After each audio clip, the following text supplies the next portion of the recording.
Hey, I'm Phoenix, welcome to my channel and welcome to my video on what we can expect from Guild Wars 2 in 2023. And luckily for us, the dev team made a post which touches on this topic on the 14th of December. The blog post was in large covering the happenings of 2022, with the release of Enter Dragons, the return of Season 1 and so on, but the last paragraph does talk about what we can look forward to in brief with something new. So let's dive into that. The team will be back early next year, in the next few days probably, to talk about Q1 plans. Once that blog post or live stream, I hope fingers crossed, is out, I'll make a video talking about what's actually going to happen. Their Q1 plans do, however, as they've said in this post, include wrapping up DX11 transition. This is an ongoing software update to improve performance. The game is decades in now, and we should be seeing a steady stream of updates and tweaks to, keep things shipshape and Bristol fashion. In Q1, they will also be continuing their work on WvW, and what most players will be hoping this refers to is the Alliance system, allowing players to more easily group with friends in this game type. So fingers crossed this will be in 2023. I think Q1 might be a bit optimistic, but yes, 2023 alliances. Let's all keep our collective fingers, legs, eyes crossed for this one. The team will be updating its in-game browser technology too. So what that means for us is that we're going to be getting a better Gemstore experience, maybe even a zoom function on those previews would be very nice, please. And we could see better integration of the wiki into the game, because Guild Wars 2 wiki is the best, most up-to-date, most detailed wiki in all of gaming. My goodness, my love and admiration to everyone who keeps that site up and running. And last but by no means least, and the primary reason why this video exists, the blog speaks about new content for End of Dragons, accompanied at the very bottom of the post with a new piece of art. This small but perfectly formed, lovely, could hint at what's to come. So let's take a look, shall we? So to me, this looks like the Jade Sea, or rather a quarried section of those petrified waters here. To the right we have shapes which are reminiscent of the ruins of Old Kayang. See here, looks fairly reasonable match to me. And finally we see these three humans, or perhaps humanoids would be a better description, staring out at us, all dressed in what appears to be some kind of battle armor that shares some of the shape language seen in the antique armors sold by Mayung Hee on Shijing Island. So what can we infer from the images? Who are these three enigmatic figures? Where will we be heading in the near future of the story? So let's talk about what new zones we are expecting to be added with what I'm going to be calling Season 6, although I imagine the devs will have some new, more refined designation for our further adventures across Tyria, hopefully heading into the next expansion, wherever that may take us. More speculation videos on that later on in the year. Now, if this image is indeed a clue to where we will be heading in Season 6, I think, the Jade Sea and Old Kayang will feature heavily in our near future adventures. But a side note here, I would welcome a nod to the old world from the PvP and WvW teams to adding old school Jade Quarry themed / inspired maps to the game.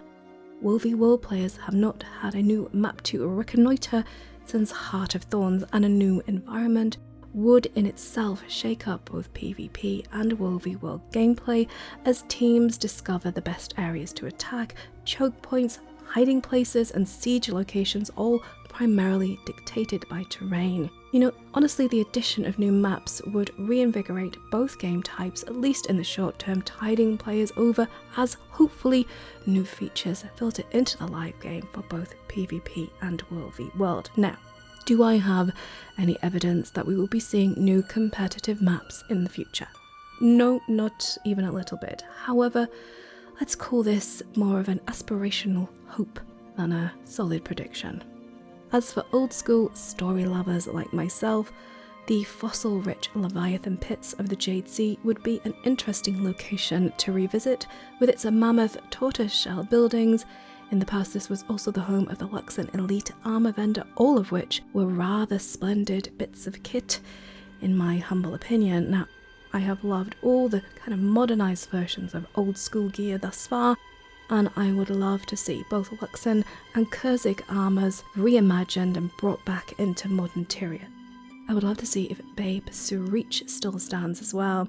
This is a small, walled town which will have been habited, if it still stands, for over 1,000 years at this point in the game. Imagine all the secrets and histories and lore of this ancient place. And, of course, we can't forget the sunken city itself, from its towering slums to the inner sanctum of the Imperial Palace.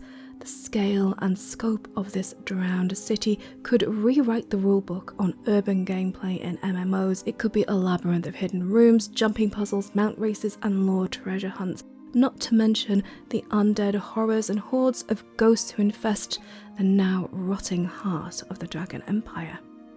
Did I mention that Kang City was a stunning place back in the day? Because truly it was, and I cannot wait to see what the environmental artists have created from the ruins of this lost metropolis. The next big bad. If the notion of ancient sunken cities stirs your desire for some yummy Lovecraftian horror, well, there is a chance we could encounter some unspeakable, unworldly abominations one day. For we now know the truth, with the revelation that Suon was not the big bad many had hoped she would be. The writers have set up a new Guild Wars mystery. What drove the Crate, the Quaggan, and the Lagos into the shallows? What tentacled menace haunts the fathomless deeps of the unending ocean? And could these three be that dark avatar's heralds of destruction? You see, that narrative would make these three new characters. But what if their arrival had already been foreshadowed in the story? The writers are known for their foreshadowing shenanigans after all. Who in the lore could they be? Two options stand out to me. Are they the three queens? The three who, you may ask? Well, okay, so the three queens are three legendary demi-goddesses known as Elau, Elor, and Elon, whom the Luxons worship alongside the 6 human gods. Luxon's stories claim that the three queens had once been heroes of their people who ascended to demigodhood to guide all of Luxon kind. Although faith in the three queens waned since the subjugation of the Luxon people by Emperor Yuzoku, belief still lingers to this day. Some of their devotees still claim the queens will one day be reborn or awaken and lead the Luxon people into a great new era. But could these queens be more than mere myth? Well, according to Lady Narai, the battle of the three queens was fought in the distant past, and it may have been one of the greatest battles in Tyrian history. If records of this battle exist, they would likely be found in the ruins of the Imperial Library, be they tall tales told to children, actual demigods. These three armor-clad figures framed by Luxon jade could well be the three queens of Luxon legend. The Celestial Blessing Theory. So this theory was set forth by Wooden Potatoes, or that's who I heard it from. It may have come from another source, but I digress. So this relates to the story behind the end of the Celestial Ministry achievement in-game. If you follow the lore of Guild Wars, you will be aware of Ascension. It's what, spoiler alert, happened to Aurene in spectacular fashion. Veteran players too ascended their characters in the Crystal Desert in order to battle the unseen Masat in the original campaigns.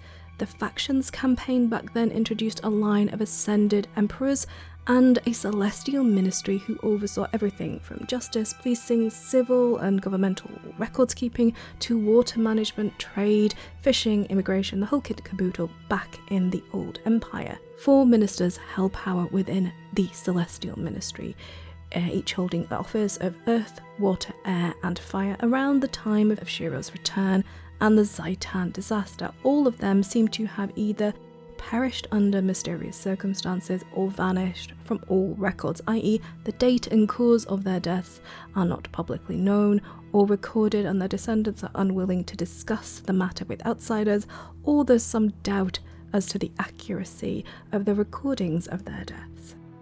These four all seem to have enjoyed exceedingly long lives, giving rise to some speculation as to the nature of the celestial blessings bestowed upon them in their office and their collective fates. But who are the ministers in question and what happened to them? So, needless to say, spoilers ahead. In the text, we read of blood magic, exsanguination, and disappearances. The ministers in question are or were the ministers Zal, Tau, Nai, and Jansen. In their time, the celestial ministry was under great scrutiny by the crown.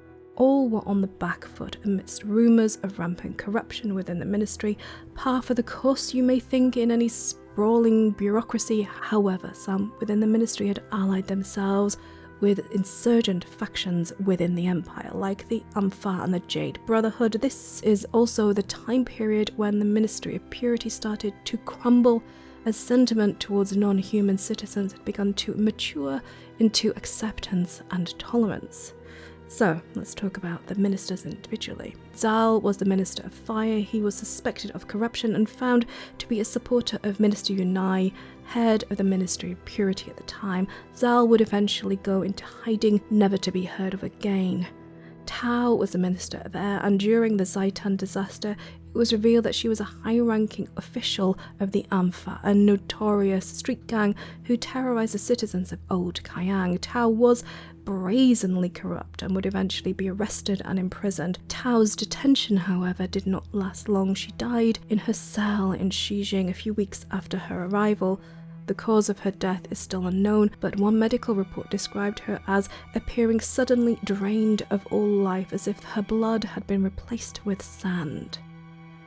The Minister of Water, Nai, was a cunning and shrewd operator, but less predatory than Tau. He also saw the tides turning against the ministry and stepped down from his post after the Zaitan disaster to, of all things, open a flower shop in New Kayang. There is no record of his passing, and his family will not speak of the matter either. The Minister of Earth, Jessen, hung onto power as long as he could, rather than disbanding like the rest of the Celestial Ministry. The Ministry of Earth eventually became what is known today as the Ministry of Urban Planning, although Jensen passed from a heart attack, or so medical records say, shortly after that transition. Even to this day, members of his family still work in the ministry. So that's the setup. Wood and Potato's theory is that these ministers are in fact immortals through some kind of blood magic, i.e.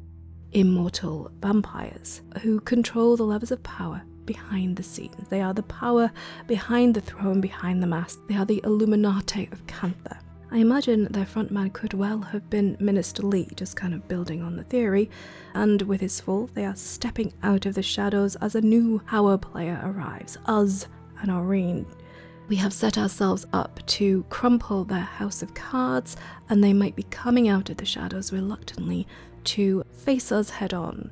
Remember, this is a time, these are people when isolationism was venerated. The rest of the world was bad. Cantha must be kept pure for humans. Non-human races were shunned largely by this generation, so we are really shaking up their apple cart. It's an interesting theory.